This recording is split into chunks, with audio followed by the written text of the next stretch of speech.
Me casé embarazada de otro, y nadie lo sabe, ni siquiera el verdadero padre. Me llamo Mai. No soy una heroína. Ni una villana.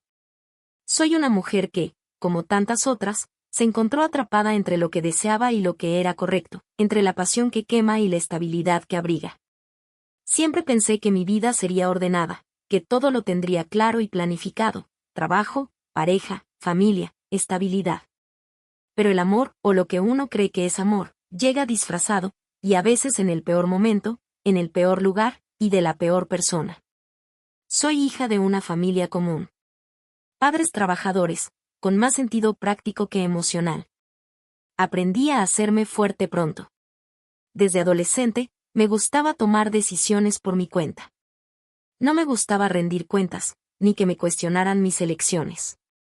Fui terca, independiente, algo orgullosa y muchas veces impulsiva.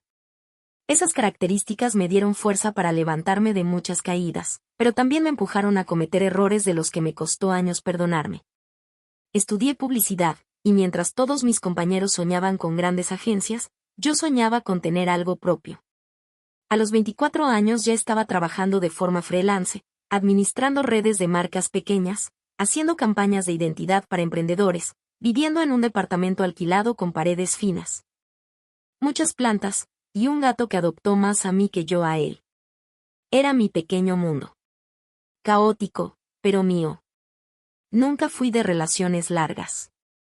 Lo mío eran encuentros efímeros, conexiones intensas que se apagaban antes de convertirse en compromisos. Decía que era por elección, que me gustaba mi libertad, que no necesitaba a nadie más. Y algo de eso era verdad. Pero otra parte, la que no admitía ni en voz baja, temía confiar demasiado, depender demasiado. Me aterraba repetir los errores de mi madre, ver su mirada apagada cada vez que mi padre no volvía a casa o cuando se tragaba su orgullo por mantener una familia de pie. Así que huía. Me iba antes de que las cosas se complicaran. Me iba cuando sentía que alguien comenzaba a conocerme más de la cuenta. Hasta que llegó Edgar, y mi brújula emocional comenzó a girar en direcciones que nunca había imaginado. A Edgar lo conocí en el lugar más impersonal del mundo, una capacitación empresarial. Aquellos cursos eternos donde todos estamos más pendientes del celular que del expositor. Fue un encuentro casual, sin ningún atisbo de romanticismo. Él se sentó a mi lado por azar, y yo ni siquiera lo noté hasta que me preguntó si entendía lo que estaban explicando. Me giré, lo vi, y respondí con una sonrisa neutra, de esas que usas cuando no tienes interés. Pero él siguió hablando. Hizo una broma sutil sobre la cantidad de siglas y tecnicismos, y sin querer, solté una risa. Fue la primera grieta. Después del curso, caminamos juntos hacia el metro. La charla se extendió. No era gracioso como los tipos con los que solía salir. Tampoco tenía esa arrogancia que solía atraerme. Era educado, pausado, casi tímido, pero con una manera de observar que me hacía sentir escuchada. Me pidió mi número para compartir unas plantillas del curso, y aunque lo supe en el momento, fingí creerle. Pasaron algunos días antes de que me escribiera. Nada intrusivo. Un mensaje amable, una pregunta casual. Empezamos a hablarnos con frecuencia. A veces sobre el trabajo, otras veces sobre tonterías. Me sorprendió cómo nuestras conversaciones fluían sin esfuerzo. Me hablaba con atención. Me hacía preguntas reales, de esas que nacen del interés genuino. Acepté salir con él después de varias semanas de mensajes. Fue una cita simple, café, charla, caminata. Pero hubo algo en su forma de mirar, en cómo no necesitaba impresionar, que me desarmó. Me sentí cómoda. Y esa comodidad, tan distinta a la adrenalina que solía buscar, me resultó, paradójicamente, excitante. Con el tiempo, salimos más seguido. Me invitaba a cenar, a conciertos pequeños, a ferias de libros usados. Era detallista sin ser empalagoso. Me mandaba mensajes por las mañanas, me llamaba cuando sabía que tenía una reunión importante. Me sentía valorada. Por primera vez, alguien parecía querer conocer no solo mi cuerpo, sino también mis ideas, mis miedos, mis historias. Después de 3 meses, comenzamos a salir formalmente. Nunca hubo una gran declaración. Fue un acuerdo tácito que nació del hábito y de la conexión. Nos acostumbramos el uno al otro. Yo empecé a abrir espacios en mi vida para él, y él comenzó a mostrarme el suyo. Conocí a sus amigos, a su familia, a sus rutinas. Edgar no era un torbellino de emociones, pero sí era constante. Era de los que cumplían lo que decían. De los que sostenían. Y eso, en medio del caos que era mi vida profesional, me dio una sensación de estabilidad que jamás había experimentado. Me gustaba cómo me miraba. Me gustaba cómo me cuidaba. Y aunque una parte de mí extrañaba la chispa, decidí apostar por ese tipo de amor que no quema, pero abriga. Después de un año juntos, Edgar me propuso que viviéramos juntos. Yo no lo vi venir. Habíamos hablado de futuro, sí, pero no con fechas concretas. Me lo dijo una noche, mientras cocinábamos juntos. ¿Estás aquí casi todos los días? ¿Por qué no hacemos esto oficial? La idea me tomó por sorpresa. Yo amaba mi espacio, mi independencia, mis rutinas libres. Pero también sentí que era el paso lógico. Estábamos bien. Él me hacía sentir segura. Y lo admito, parte de mí sentía que era lo correcto después de una relación estable y saludable. Así que acepté. Nos mudamos al departamento de Edgar. Un lugar amplio, prolijo, con decoración minimalista y electrodomésticos que yo nunca habría podido comprar sola. Al principio, fue emocionante. Armar el closet juntos, decidir qué plantas irían en el balcón, cocinar los domingos mientras sonaba música de fondo. Sentía que estábamos construyendo algo sólido. La convivencia trajo muchas pequeñas primeras veces: compartir el baño, discutir sobre qué marca de detergente comprar, tener que coordinar horarios, convivir con sus silencios después de un día estresante. Aprendí a conocer nuevas facetas de Edgar. Su forma de levantarse sin hablar, su manía por lavar los platos de inmediato, su costumbre de doblar la ropa con una precisión quirúrgica. Yo me fui adaptando. Dejé de trabajar en la cama, empecé a usar la agenda que él me regaló, intenté organizar mejor mis horarios para no traer trabajo a la mesa. Era como si estuviéramos en un ensayo general de una vida matrimonial. Mis amigas decían que se me notaba más centrada, más estable. Mi madre, feliz de que por fin sentara cabeza. Pero, en silencio, yo empecé a extrañar partes de mí que se habían quedado atrás. Extrañaba mi caos, mi soledad ruidosa, mis noches de vino y películas románticas sin explicación. Extrañaba tomar decisiones impulsivas sin tener que explicarlas. Y, sobre todo, empecé a notar una distancia emocional que no había sentido antes. Edgar era amable, sí.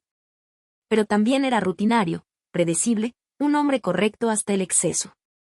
Nuestra vida sexual se volvió una repetición mecánica. Las conversaciones profundas escaseaban. Las risas espontáneas eran cada vez menos frecuentes. Y aunque no podía quejarme, porque él no me hacía daño, tampoco podía ignorar esa voz interna que me susurraba: ¿esto es todo? En ese punto, mi vida era una coreografía perfecta vista desde afuera: trabajo estable, relación estable, hogar estable. Pero yo me sentía como una bailarina que sigue los pasos, mientras el corazón late a destiempo. No sabía que, en pocos meses, una nueva figura irrumpiría en escena y desmontaría todo ese equilibrio con una sola mirada. Ese desequilibrio tenía nombre: Luis. Nunca imaginé que un espacio tan bonito pudiera volverse tan opresivo.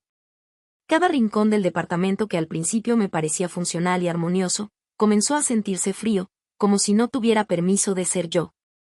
Todo estaba milimétricamente acomodado, y cualquier desviación, una toalla mal colgada, un plato fuera de lugar, parecía alterar el equilibrio que Edgar necesitaba mantener para sentirse cómodo. Fue en medio de ese letargo emocional que conocí a Luis. No lo conocí en un bar, ni en una situación romántica. Lo conocí en un espacio que, curiosamente, me devolvía parte de quien había sido, un coworking al que empecé a ir para trabajar fuera de casa. Edgar pensó que era por distracción, que necesitaba un cambio de ambiente. Nunca imaginó que era para poder respirar lejos de él. Para recordarme que yo existía más allá de su abrazo. Luis estaba allí desde hacía meses, pero nuestros horarios no coincidían. La primera vez que intercambiamos palabras fue por culpa de una impresora. Me acerqué a recoger unos documentos, pero la máquina estaba detenida. Él estaba frente a ella, con expresión de frustración y una hoja atascada en la mano. Le ofrecí ayuda, hicimos un par de bromas, y terminamos hablando más de la cuenta. No era mi tipo, al menos no físicamente. Más bien rudo, con una barba ligeramente descuidada, el cabello desordenado y una camisa remangada que le daba un aire informal. Pero había algo en su manera de hablar, de reírse sin contenerse, que me resultó refrescante. Era espontáneo. Directo. Muy distinto a Edgar, que pensaba 2 veces cada frase. Luis era diseñador gráfico. Freelance también. Su escritorio estaba lleno de bocetos, tazas medio vacías, post-its con dibujos y frases sin sentido. Me recordó a mi antiguo departamento. Me recordó a mí. Empezamos a saludarnos cada día. Luego compartimos café. Después, charlas más largas, sobre el trabajo, sobre series, sobre la vida. Me sorprendía la facilidad con la que le contaba cosas. No necesitaba pensar antes de hablar. Él no me corregía. No intentaba analizarme. Solo me escuchaba. Me miraba con una intensidad que me incomodaba y me atraía al mismo tiempo. Nunca le hablé de Edgar. Me justificaba diciéndome que no venía al caso, que no tenía por qué mencionarlo. Pero la verdad era que, en ese espacio, yo me sentía otra. Y no quería romper la fantasía. Luis tampoco preguntaba. Tal vez lo intuía, o tal vez prefería no saber. Un día me ofreció llevarme a casa porque llovía. No acepté. Me pareció demasiado íntimo. Pero esa noche, en mi cama, pensé en él mientras Edgar me abrazaba por la espalda. Me sentí sucia, y al mismo tiempo viva. No podía negar lo que empezaba a ocurrirme. Luis era una grieta que se agrandaba en el muro que tanto me costó construir. Y yo, lejos de sellarla, empecé a mirar por ella. Las primeras veces que Luis y yo comenzamos a vernos fuera del coworking, todo parecía inocente. Un café rápido después de trabajar, una caminata corta porque ambos salíamos a la misma hora. Ninguno de los dos lo decía en voz alta, pero había una tensión flotando en el aire. Una especie de energía que se notaba en las pausas prolongadas, en las miradas que duraban un segundo más de lo prudente. Yo juraba que tenía todo bajo control. Que podía manejar esa atracción como una espectadora. Pero me mentía. A mí misma, y también a Edgar. El primer contacto físico fue accidental.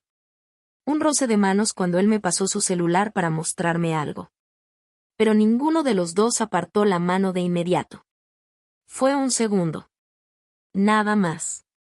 Pero ese segundo lo cambió todo. Yo sentí un calor subirme por el cuello.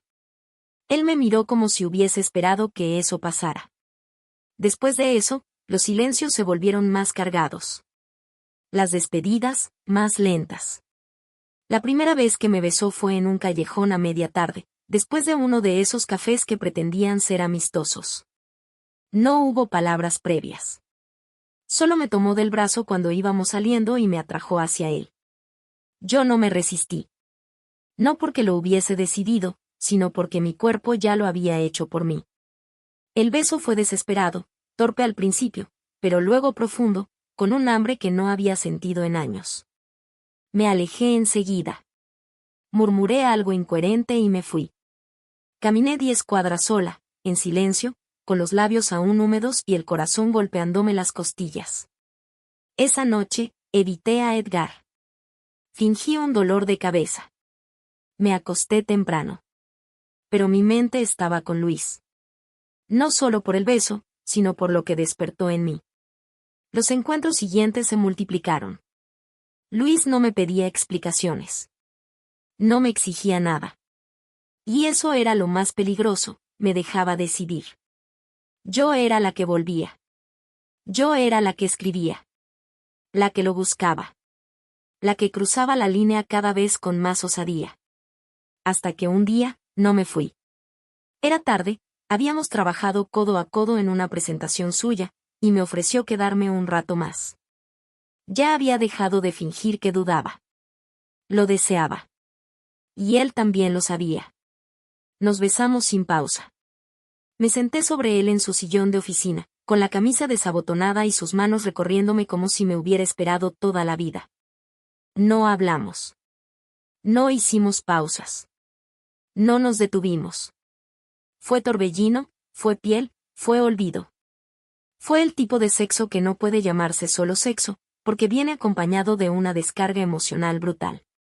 Y lo peor, o lo mejor, fue que no me sentí culpable. No en ese momento. Me sentí viva. Por fin. Deseada. Escuchada. Sentida. Después, cuando regresé a casa, vi a Edgar preparando la cena. Me abrazó como si nada hubiese cambiado. Me preguntó cómo me había ido.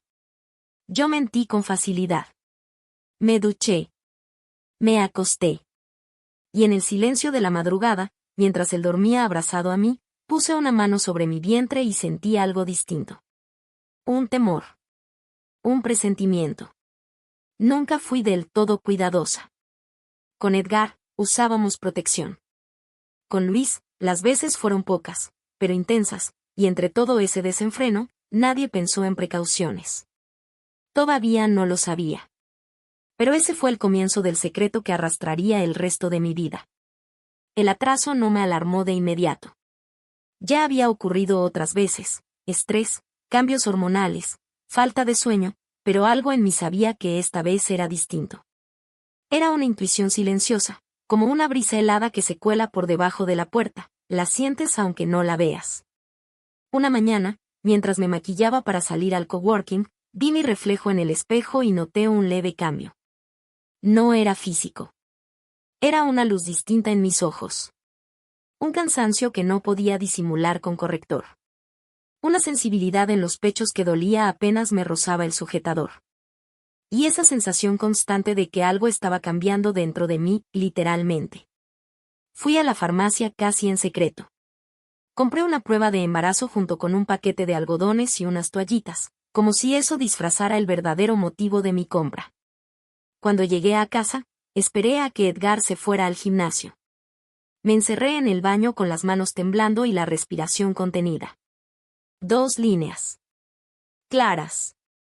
Inconfundibles. Me quedé sentada en el borde de la tina, sosteniendo el palito en la mano, con la vista perdida. Mi primera reacción no fue alegría, ni miedo.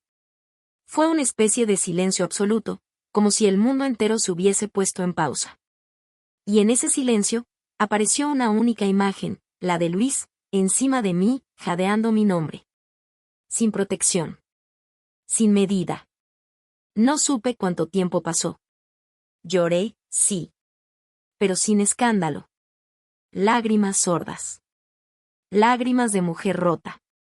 Porque por primera vez en mi vida, sentí que estaba completamente sola.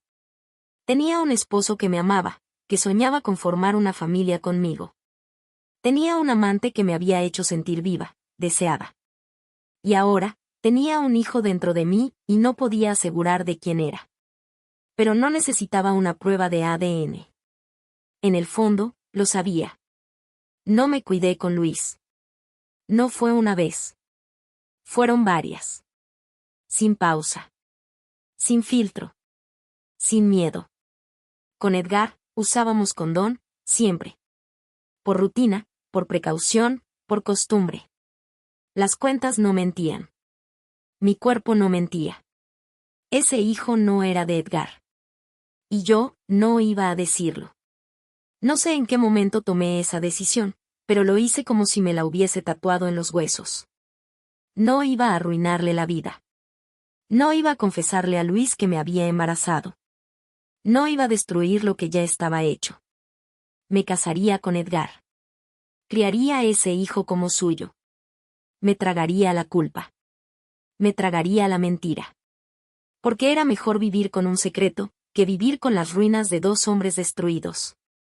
En los días que siguieron, fingí. Mejor que nunca. Besé a Edgar con ternura, como si nada se quebrara en mis entrañas. Seguí viendo a Luis, pero comencé a poner distancia. Culpé al trabajo, al cansancio, a una carga emocional que él supuso normal. Me dolía alejarme. Pero ya no podía permitirme más errores. A nadie le conté. Ni a mi madre, ni a mis amigas. Ese test de embarazo terminó envuelto en papel higiénico, enterrado en el fondo de la basura, como si de verdad pudiera desechar así la verdad. Pero cada mañana, al tocar mi vientre, recordaba que el secreto crecía conmigo. Y decidí seguir. Sin mirar atrás, llegó la boda. Los preparativos de la boda llegaron con el entusiasmo de siempre, con la locura propia de fechas, listas, colores, invitados, centros de mesa y promesas decoradas con flores. Edgar estaba radiante. Me miraba como si yo fuese el mayor logro de su vida. Sus padres estaban felices. Los míos, ilusionados. Todos creían que estaba a punto de sellar una historia de amor ejemplar. Y yo tenía náuseas cada mañana. Mareos. Hambre voraz y lágrimas constantes. Pero no por el matrimonio. Era el embarazo. Era el miedo. Era la contradicción entre una boda blanca, pura, adornada de romanticismo, y un secreto que se gestaba bajo mi vestido. Decidí que no podía decírselo a nadie. Ni siquiera a Luis. Luis ya estaba casi fuera de mi vida. Después del distanciamiento, comenzamos a vernos menos. Él no lo comprendía del todo, pero tampoco insistía. Me mandaba mensajes a veces, con emojis tristes, con indirectas suaves. Yo los leía y no respondía. O respondía a medias. Él no supo nunca que llevaba a su hijo en el vientre. Que nuestras noches se habían materializado en algo vivo.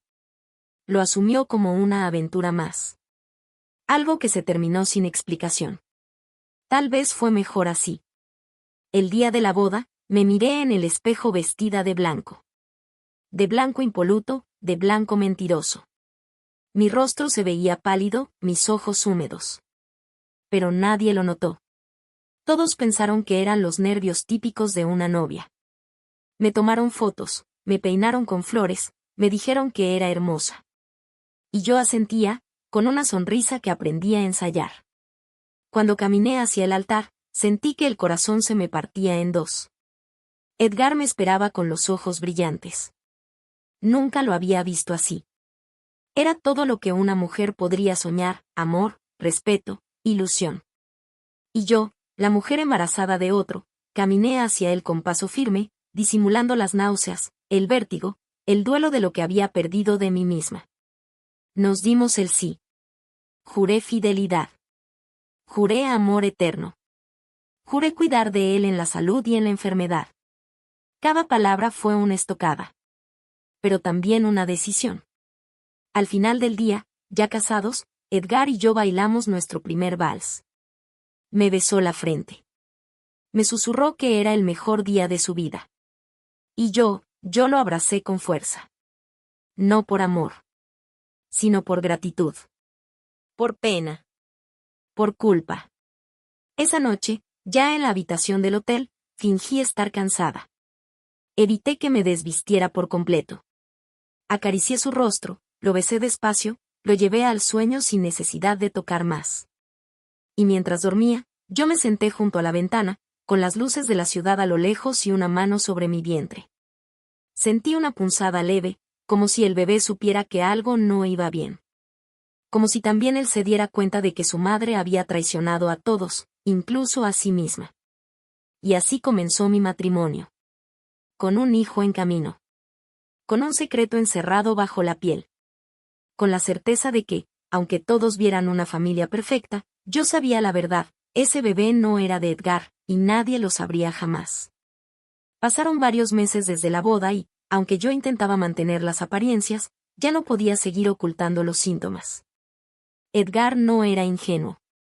Notaba los cambios, las náuseas constantes, mis ausencias, el cuerpo que ya empezaba a delatarme. Un sábado, mientras yo estaba en la cocina intentando calmar el malestar con una infusión, me observó de forma diferente. Me preguntó si estaba embarazada y no pude negarlo. Le dije que sí. Lo vi paralizarse. Me preguntó cuánto tiempo lo sabía y terminé confesándole que desde antes de la boda. Le rompí el alma. Cuando quiso saber si el bebé era suyo, Tragué saliva y negué con la cabeza. Le dije que no. No mencioné a Luis. Solo admití que había sido infiel. No hubo forma de suavizar nada. Él gritó, golpeó la encimera, se fue sin escuchar más. Volvió 3 días después, ya más frío, con la decisión tomada. Dijo que había hablado con un abogado, que no quería saber nada más de mí y que el divorcio era inminente. No pidió explicaciones, no preguntó quién era el padre. Solo me dijo que lo nuestro había muerto el día que elegí ocultarle la verdad. Y así, con apenas unos meses de matrimonio, quedé sola, embarazada, sin esposo, y con un secreto que ni siquiera el verdadero padre conocía.